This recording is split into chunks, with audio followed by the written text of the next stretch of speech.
Hi, this is Jeff Slater with Kaleidoscope and wanted to share with you a presentation that I gave at the Ortho2 users group meeting in Austin a couple months ago. I touched on some really relevant, timely updates having to do with Google business profiles, reviews, Invisalign SEO, and the TikTok ban.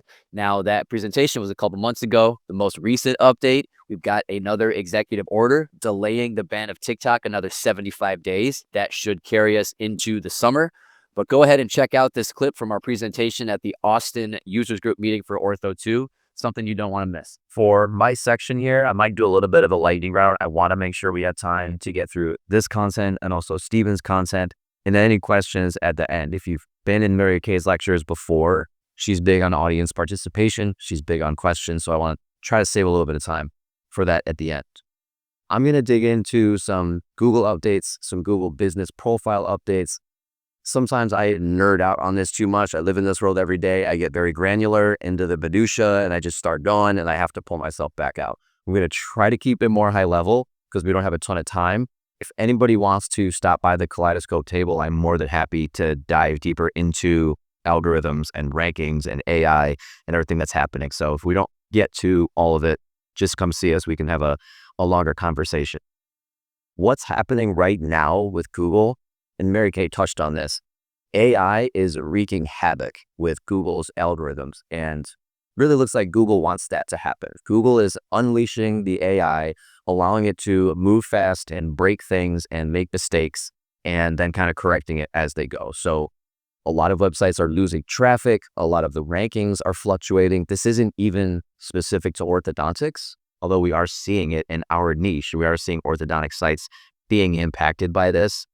The AI is really volatile. And Google's always been chaotic. Google's always been volatile. That part's not new. What is new is it's just speeding up. So I would strongly recommend to everyone in this room, if you're not checking your own Google rankings, if you're not in the habit of pulling up Google every 4 to 6 weeks and searching, braces with your city name, orthodontist near me, best or just those kinds of things to have an idea where you're ranking. Pro tip, if you clear your search history or clear your cache, it'll give you a better test result. Otherwise, your own search history will skew your results. So if you want to test your own rankings, and that's a good conversation. If you want to hit me up after the lecture, we could talk more about that. Website download speed and mobile performance are critical more than ever.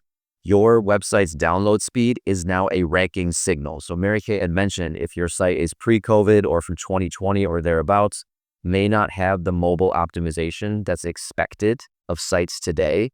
Slow websites used to just be annoying. We would maybe just get impatient with them or we'd back out of the site, but it wouldn't hurt your rank. Nowadays, if you have an outdated website that loads slow and performs poorly on mobile, Google will penalize you. Your ranking will actually drop. As far as Google business profiles, Mary Kay alluded to the huge bug that hit a couple weeks ago. Show of hands, anybody lose reviews in the last few weeks? Anybody wake up and go on Google and say, I'm missing 30 or 50 or 100 reviews? Or a few hands that went up. So this was 2-3 weeks ago. Overnight, reviews started disappearing from Google business profiles. A couple of our practices lost over 200 within a span of a week or so. Most of them have since come back. We sent out an email blast that said, hey, sit tight, don't panic. A lot of times when Google makes mistakes, like Mary Kay said, they're not incentivized to fix mistakes on Google business profiles because it's a free service. So if something goes wrong with Google Ads, where Google's making billions of dollars, they're more likely to fix that issue with Google Ads. With Google business profiles, things like business hours disappearing. The reviews disappearing because so many people were hit by it and so many businesses were screaming out about it. Google made a really quick fix because they realized they had a major problem on their hands, and not just orthodontic practices. Businesses all over the country were losing reviews. That's just one example of how overnight something can happen in Google's system unannounced. They don't even publicize a lot of their updates, can have drastic impacts for your business. Also with the Google business profiles, we're seeing more touchiness with verification. And this could be for startups, or this could be for an established practice. Maybe you've had your profile verified on autopilot. It's been fine for years.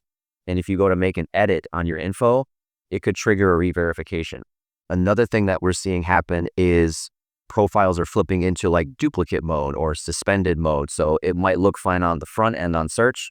You go into the back end and you find you don't even actually have ownership of your profile anymore, that it's been marked as a duplicate, and some other account that originally verified it is actually the owner. So every practice, whether it's the people in this room or if it's a colleague you have to go talk to after this presentation, where is our Google business profile verified? Where can we access the backend to check the info? And like MK alluded to, those insights, the Google business profile insight reports, you have to make sure you're opted into those or have that toggled on. So you'll get those in your inbox every month. So if you can't sit here today and answer that question, where is my Google business profile managed or what account owns it? You would be amazed the number of practices we talk to that we want to do some work with them and say, okay, can you make us a manager on your Google business profile? And they say, I don't know where that is. I don't know what that email address is. We haven't signed into it forever. Now is a great time to make sure that you have ownership and access.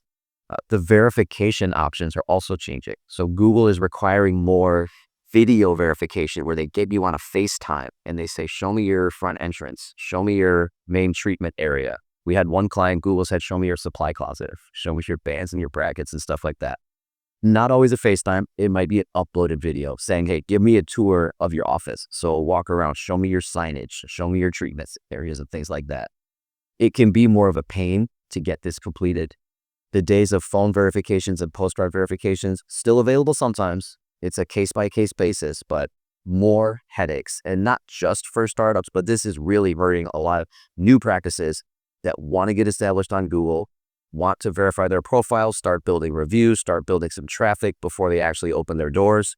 Harder than ever now to do that. Google does not want a business verified until they're open, until they're actually treating patients. So in the past, we worked with startups, maybe 8 weeks before they officially opened. Once they could get mail to their location, we get them verified. Now Google can start indexing that profile. They can start building reviews. That is much harder to do. When it comes to these verification issues, we're now seeing if you edit your profile, Google may trigger a re-verification. So just be prepared for that. It's causing some headaches for some of our clients. Right now, it looks like you really have to edit the business name or the street address to trigger that re-verification. If you change your hours or add a new service or put up a post, you shouldn't have to re-verify. But if for any reason you change the core information, name, address, phone number, it might trigger this re-verification. And then if you're unable to complete that, now your edits won't go live.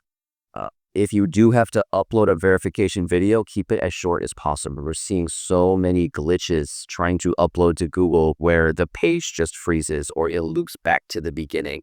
Google, again, it's a free service, so they're not very incentivized to make it work correctly. And as they've unleashed AI, this isn't just in the website rankings, this is in your Google business profiles as well. More mistakes, more randomness, things are taking a little bit longer to get corrected. You can contact Google Business Profile Help. Help is a loose term. There's not usually a person you can actually talk to, but in a lot of cases, it's better than nothing. So if you really get stuck, contact Google Business Profile Help or contact us. The last thing I wanted to highlight was regarding Invisalign. This was in the news about a year ago, and some of you may have heard about this already. Last year, Align Tech filed a lawsuit against Dr. Bill. They were alleging, and again, I'm not a lawyer, I don't have a solution for this case, but alleging that it was bait and switch marketing and using the Align trademark illegally, basically. So what this doctor was doing was promoting Invisalign, advertising for Invisalign, talking as though that was what he provided. When the patients came to the office, he was using an off-brand aligner. So Align Tech came after him with a massive lawsuit. And what does this mean for your SEO? If you don't use Invisalign, if you moved on to a different provider, or maybe you're printing your own in-house, you should not even mention Invisalign on your website. So that's the biggest update. It used to be, okay, Invisalign's a keyword. We can have it in our SEO, and then we'll tell them we do Spark, or we do 3M, or we do Angel, or whatever it is. Check with your Invisalign rep, because there's varying answers as far as, well, okay, I don't do a lot of Invisalign, but I do a few cases with Invisalign.